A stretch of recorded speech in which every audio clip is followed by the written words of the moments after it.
आप सभी लोगों के प्रश्न आए, इससे पहले मैं दो बातें आपके समक्ष रखना चाहता हूं कि आज जब पूरा विश्व इकोनॉमी की मार झेल रहा है, उसके बावजूद भी हिमाचल प्रदेश के यशस्वी मुख्यमंत्री और उनकी सरकार ने 11,000 करोड़ से ज्यादा के वित्तीय लाभ प्रदेश के कर्मचारी और पेंशनरों को दिए। यह ऑन रिकॉर्ड है।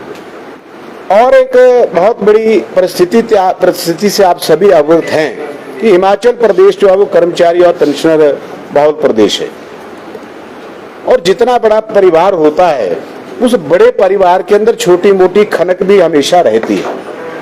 और उसी खनक के चलते हिमाचल प्रदेश के अंदर चाहे वो पेंशनर समाज है, चाहे वो कर्मचारी समाज है, उन सबकी समस्याओं का सारा निदान एक बार में हो जाए ऐसा भी कदापि संभव नहीं है। लेकिन फिर भी जितना कुछ हुआ है उसका व्याख्यान भी हम कर रहे हैं, और जो इस समाज का बचा है अब सरकार ने नई जिम्मेवारी के साथ आप सबके समक्ष और इन लोगों के लिए मुझे लगाया है, तो बहुत जल्दी हम प्रयास करने वाले हैं कि इन सारी चीजों का निराकरण किया जाए। आपका एक बहुत बड़ा प्रश्न अभी आ सकता है, उससे पहले ही मैं उसका भी उत्तर देना चाहता हूं उत्तर कि हिमाचल प्रदेश के अंदर ओपीएस को लेकर के बहुत हल्ला मचा हुआ है, और ओपीएस को लेकर के हिमाचल प्रदेश के कर्मचारी संघर्षरत हैं। आज जो सबसे बड़ी बात मैं आपके समक्ष यहाँ पर कहने के लिए उपस्थित हुआ हूँ कि ओपीएस के कर्मचारियों को मैंने वार्ता का निमंत्रण आज दे दिया है, और उनके प्रधान जी के साथ मेरी बात हो गई है, प्रदीप ठाकुर जी से। सोमवार को 2 बजे उनके साथ हम सचिवालय के कमेटी हॉल में बैठक करने वाले शिमला में।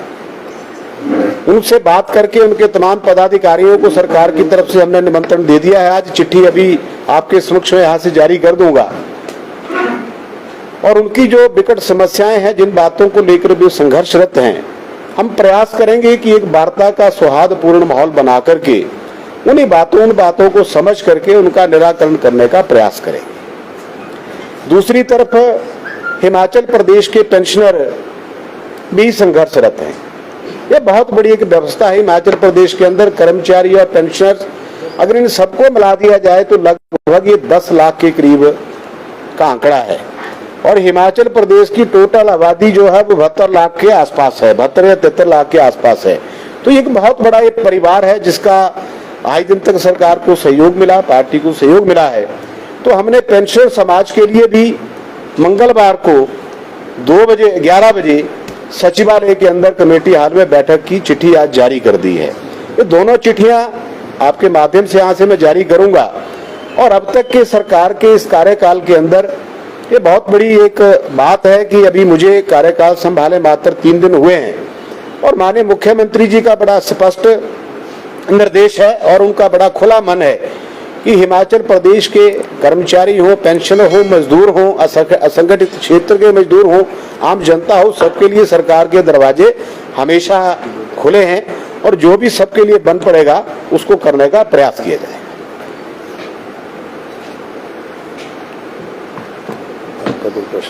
आपकी तरफ से अगर कोई लगता नहीं बड़ी देरी से आपको आपकी ये नियुक्ति हुई है, या कहें कि तो कर्मचारियों के मसले हैं उनको उठाने की याद आई? मैं ऐसा नहीं मानता। मेरी नियुक्ति में देरी हो सकती है, जो चीज जब निश्चित होनी होती है वो तभी होती है, लेकिन हिमाचल प्रदेश की सरकार ने कर्मचारियों की और पेंशन की समस्याओं को हल करने में कोई कोर कसर नहीं छोड़ी। आज वित्तीय इम्प्लीकेशन कितनी ज्यादा है ये आपसे छुपा नहीं है, उसके बावजूद भी मैंने आपको फिगर कोट करवाया कि 11,000 करोड़ ये अपने आप एक बहुत बड़ा अमाउंट है। किसी भी हिंदुस्तान के किसी राज्य के अंदर इतना बड़ा अमाउंट जो है वो प्रदेश के कर्मचारियों और पेंशनर्स को नहीं दिया गया। दूसरी इसके साथ एक बहुत बड़ी बात मैं आपको और बताना चाहता हूँ। हिमाचल प्रदेश के अंदर जब भी पे कमीशन की रिपोर्ट आती है, जब भी पे कमीशन की रिपोर्ट आई, ये बहुत महत्वपूर्ण बात है, उसको कांग्रेस पार्टी के लोगों ने सिर्फ और सिर्फ अनाउंस किया है। ये मैं खुले मन से, आप लोगों के माध्यम से मैं खुले मन से इस बात को कहना चाहता हूं कि कांग्रेस के लोग इस बात का जवाब सुनिश्चित करें कि उन्होंने आज दिन तक सिर्फ और सिर्फ घोषणा के सिवाय कभी कर्मचारियों को कुछ नहीं दिया। जब जब भी पे कमीशन हिमाचल प्रदेश से अंदर केंद्र से आया, अगर दिया है तो केवल मात्र भारतीय जनता पार्टी ने दिया है। पहला पे कमीशन की रिपोर्ट आदरणीय शांता कुमार जी ने लागू की थी, दूसरी पे कमीशन की रिपोर्ट आदरणीय प्रेम कुमार धूमल जी ने लागू की थी, और तीसरी पे कमीशन की रिपोर्ट जो अभी आई है, जिसका एक बहुत भारी भरकम जो बोझ है वो सरकार के ऊपर पड़ा है, वो की तो आदरणीय मुख्यमंत्री जयराम ठाकुर जी ने की। तो कांग्रेस के लोग लोगों को बरगलाते हैं, बहकाते हैं।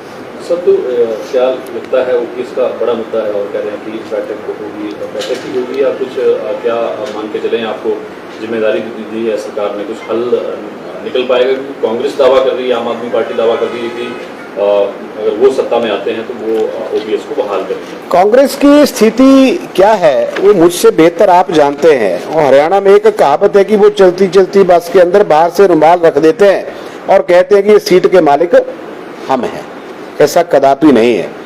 मैं पूरे भारतवर्ष के अंदर घूमता हूं, आपको सच्चाई थोड़ा मैं बताना चाहता हूं कि ये मामला थोड़ा केंद्र सरकार से जुड़ा हुआ है।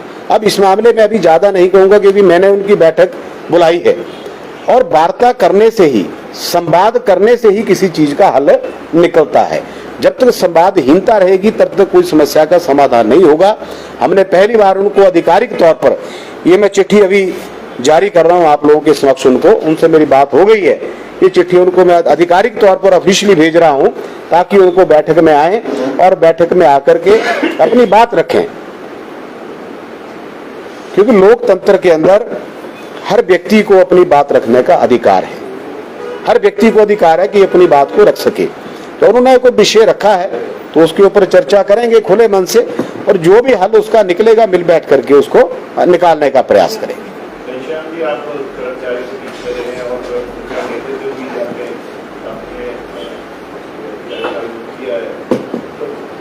आज के समय में ऐसी कौन सी बड़ी समस्याएं आप कर्मचारियों के लिए देखते हैं, उनके निदान के लिए क्या प्रयास है?